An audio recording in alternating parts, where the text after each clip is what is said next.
strong choice on the lid There today. you go. Well, Every day, VG has a different lid. He has the Oilers in preparation for Game 7. Is it coming home, VG? I feel good, but I think this might be the last time I wear this hat for a while. You know, this was done because the Flyers have been irrelevant, and I think it retires after tonight with the Michkov news. Yeah. Well, That's a good, but have a nice run. Yeah, good couple years we had Hopefully out they of win it. a cup tonight. We're all rooting Edmonton. Yeah. You go to the parade, have a little fun, I'll and then watch call it. it quits. I'll watch it. You know what's going to pop out at these Edmonton parades and events with these ladies up there. So yeah, we'll give it a watch. I love it. I like it. Good morning, JP. Buenos dias, cuz. Now, what is that day, Jersey? So today's a big day for myself and many, many, many Colombians around the world. Our run starts today. A lot of hype for us in Copa America. Starts today at 6 o'clock against Paraguay, so we're all pretty giddied up. Oh, over my yeah? Are you a household. favorite? Is the Colombia a favorite? A lot of Top talks. 3? Who is it? Talks a lot. Uruguay? Well, nah. Uruguay's, they're still going. They have a lot of young players they implement. Okay. They're pretty good, right? Yeah, but No? it's obviously, it's always Brazil and Argentina. Like, everyone always talks about them. But USA. USA had a nice showing yesterday against Bolivia, but, you know. I was going to ask you about that. Like, they rolled. They should have won. They could have scored 7 goals. Should have killed Bolivia, yeah. That goalie was standing on his head a little bit. They missed a couple ducks. Yeah. I thought you had listen, I don't know. I'm going to use like basketball terminology. No, like, it's all good, you know. guys. That's how we cross I had over. a couple bunnies, like just waiting to happen. I like that. You know, he missed a couple bunnies. Well, all right, so let's talk about this. This is a monster day here. Yes. Because Michkov comes. Now, this is it. This is like the turning of the page that after finally all these years where they were horrible and they were not even in our consciousness. They weren't relevant. Now the Flyers are relevant. I'm excited. I'm ready to talk Barnes and heavy wristers and clappers and biscuits. Let's go. I love it. Yeah. I love it. Lettuce. It feels good. I got to get I Andrew miss them. back in net so I can shoot at him again. We have a great setup here at PHLY. We have this big like warehouse and all this space. So we play all kinds of games, football. So we have hockey. I brought my paddleberry stick from when I was a kid. Stick. And I put Andrew in net. That was a lot of fun. Yeah, it was I like great to shooting at watch. him. I don't know if Andrew thought it was fun. All right, so let's look at it. Give me your take on this thing, on Michkov. How long will you think it'll take? And we're going to have Bill Matz joining us. It's the hockey show today. Bill Matz will join us. And, of course, the chief, Craig Berube, who I love. I love Craig Berube. I love that one. He's gonna join us today too. Yeah. So give me like the whole setup, man. You cover the Flyers with Bill and Charlie. Yeah. No, I mean, listen, this is a big day, right? Because like this is the pick that we were all looking forward to. It was really big for Danny to just stick to his guns and stay there at 7 and select Matvei Michkov when the Canadians decided, we don't feel comfortable with this, so we're gonna allow him to slide. And so it's the 7th pick. You pick Matvei Michkov, and guys. A lot of the problems of last year, the Flyers played really hard, right? They played with a lot of heart too. But you notice that they were missing that top end talent. And Matvei Michkov, that's what your hope is. You have that top end talent. Someone here who could do a little bit of everything, especially offensively. I don't know how much he's going to help this team in year 1 because he still has to build out that body. Like a lot of people need to remember, he's still really young. He still needs to work out on that body and grow into that body as well. But everyone has the right to feel excited about this move. And I think right now the timetable is what we're going to wait for right now because, listen, from covering the union as well, visas are not fun with athletes. Matvei Michkov, as excited as we are, he's not like Alexander Ovechkin where he could probably get that visa right away. So we'll have to wait for that timetable now. Just send him to the southern border and be quicker. Hey. But listen, once he's here, cuz you're gonna see the talent because it's legit. The skating is crazy. That shot is ridiculous. That quick. Well, let me ask you. This is what he is, right? Like he is a pure sniper, right? Like he's Barkov. Like who would you say he is? Like give me the comp. Like I love the comp. Like who's the guy? Who's the comp? Like he is a tremendous goal scorer, right? Yeah, just like his his tenaciousness with trying to score the puck. Like obviously the big one you hear is Nikita Kucherov. That's very similar. Kucherov! The Cooch. Does he have that kind of speed? Well, he still has to build it. And the thing is too is that he came from the KHL. You know, you got the bigger ice. You look a little more faster out there. Curious to see how he looks here in the American ice. But that's the one that everyone keeps talking about. I just think that he still needs to fully develop not only his game here, because obviously in America it's a little bit different, and he's still young too. Like he still needs to build out that body. This takes you back to, dude, this is all day the beginning like process days, which were actually fun. Like when you got to see, you know, I hate to bring this up, but when I saw Ben Simmons for the first time, I was like, oh, this is awesome. You get to watch a guy. Or Embiid, because remember, everybody said, like, Embiid is ridiculous. I saw a friend of mine, Scotty Rigo. He was the equipment guy for the Sixers. Scotty says to me, Embiid's first practice, he's 5 minutes into practice. Scotty texts me, and he goes, dude, I've never seen a player like this. Yeah. Like, at that size, and whatever. 5 minutes into his first practice. So, like, you at least get to look and enjoy something going forward, right? Like, this is something to cling to. Hope.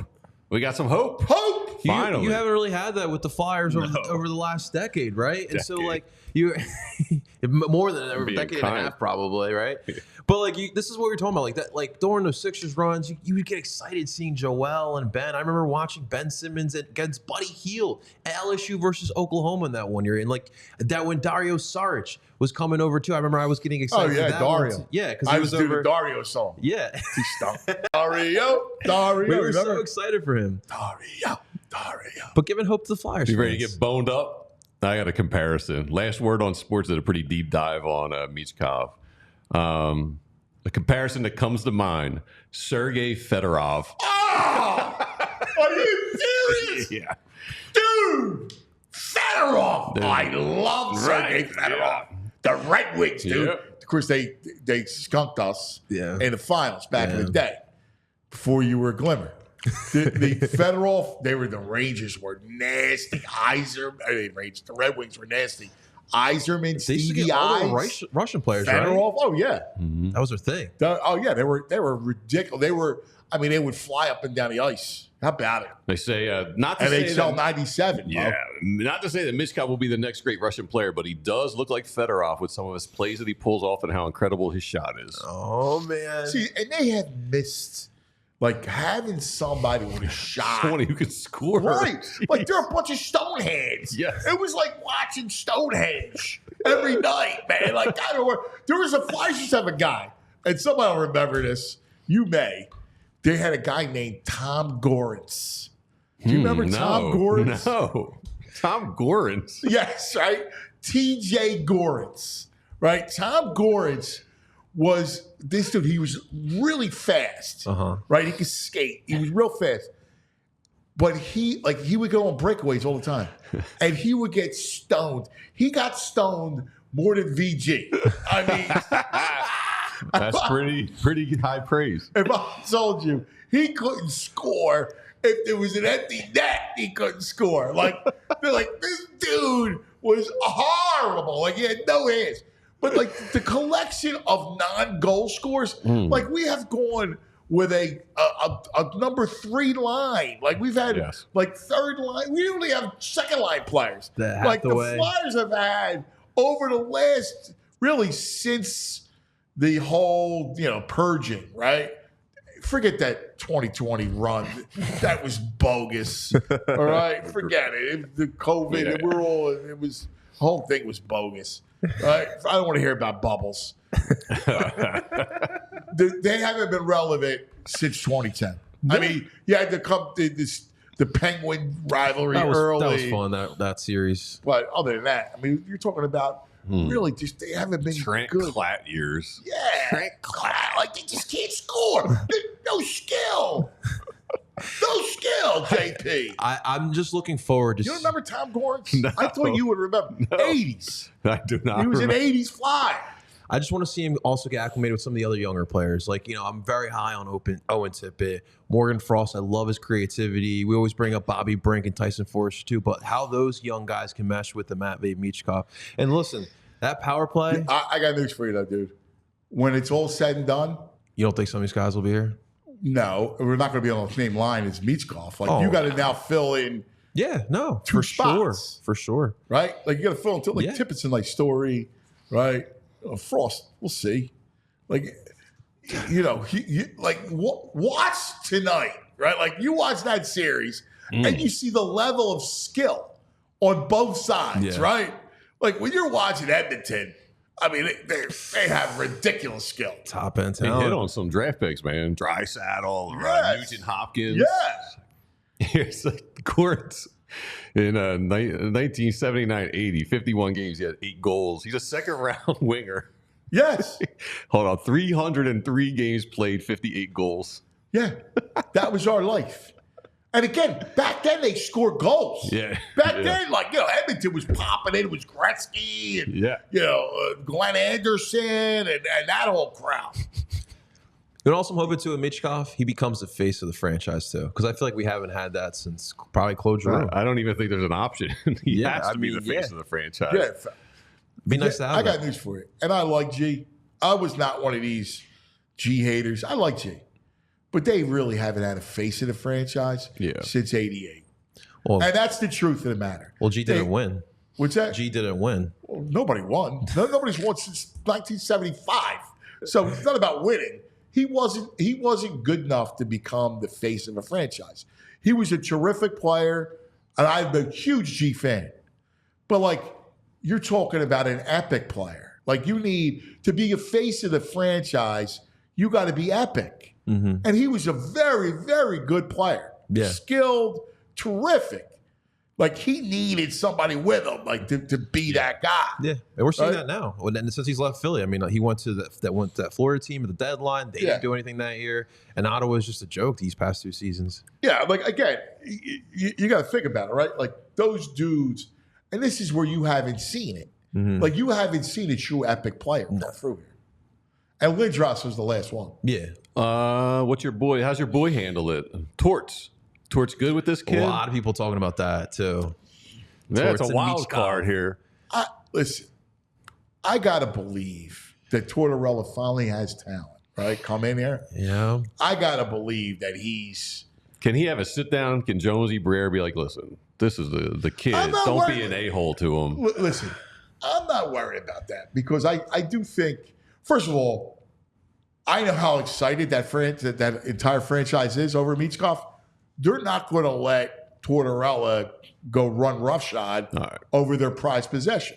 There are a lot of smart people there. I mean, I you know how I feel about Jonesy, Danny. All right, they understand what he means. Dan Helferty, who is terrific as the CEO, like they understand. They need this. Listen, they've been big crickets in that building for a decade. Mm-hmm. Oh, so a lot of people in that building. You know, and Tortorella's not stupid. Tortorella's a winner. He's not dumb. He realizes that he knows what he's got to do. But last year he did a lot of decisions were about the culture, the overall culture down the line. So the minute Michkov, and we don't know how Michkov's going to be as a player on an everyday game, but the minute Michkov doesn't get on the other end and play defense, is Torts bench him. And if he does, how's his fan base going to take that? These are all things people are wondering.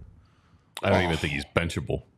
I mean, I agree. He shouldn't, but I don't know. But you can't. I don't know. Like, you got to understand how to. Yeah, but he can't be a wild card. This is where sanity has to take over, right? Like you finally get a player. Now, again, I don't know anything about Michkov as a kid. I don't know. Is he a hard worker? Is he not? Is he all skill? I don't know anything about the kid. It's impossible for us to figure it out. And you're going to have a language barrier, a cultural barrier. Like, one of the things that we got to talk, which matter. It'd be great if they just hired a translator and they were just like, whatever Torch says, just give him positive. Oh, yeah. The positive. Yeah, exactly. You're doing great, son. Yeah, doing great. Kid, like to work. Keep up the hard work. That's the best. As long as he doesn't go to the Otani interpreter route. Oh, man. I do like the fact that he played with men, right? In this KHL league. They're not like other college kids. Here's the other thing.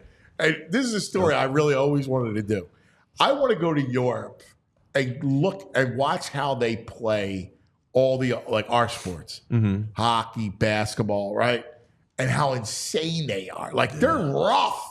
Like, they're nasty. Yeah. Used to be like, oh, the Euros were soft. Not anymore, man.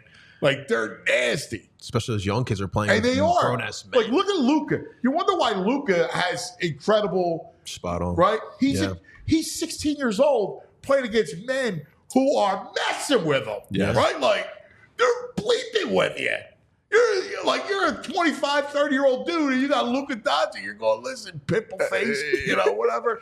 Like, I'm gonna smack the bleep out of you right now. Get over your pepperoni face. Seriously. It'd be like if Versace over here played in the NBA in Europe. He'd be a changed man after a year. Yeah. I give a shout out Yoda, Coach. Versace's our intern, the brain's son.